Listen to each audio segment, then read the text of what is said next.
मैं शायर तो नहीं मगर ए हंसी, जब से देखा मैंने तुझको मुझको शायरी आ गई। सभी संगीत प्रेमी दोस्तों को सर्वेश मिश्रा का नमस्कार। दोस्तों, सिद्धि आर्ट्स अनमोल यादें और अनिल बोरा एंटरटेनमेंट्स मिलकर एक शो प्रेजेंट कर रहे हैं 19 जनवरी 2025 शाम 7 बजे लता मंगेशकर ऑडिटोरियम मीरा रोड में। जी हाँ, और इसको कॉन्सेप्ट को डिज़ाइन किया है और हमारे सूत्रधार भी हैं सुदेश मोरे जी, प्रोड्यूसर हैं सिद्धिदा मोरे जी और अनिल बोरा साहब।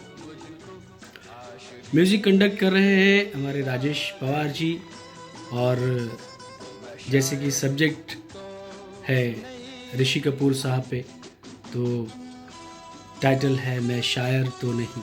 जी हाँ, ऋषि कपूर साहब के बहुत सारे गाने आपको सुनने को मिलेंगे।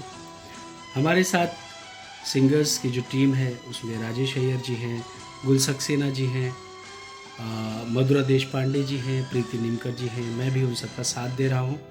तो ज़रूर से ज़रूर आइए इस शो में और दिए हुए नंबर पर टिकट बुक कीजिए और जल्दी से जल्दी आइए। मिलते हैं 19 जनवरी शाम 7 बजे लता मंगेशकर ऑडिटोरियम मीरा रोड में। Thank you so much.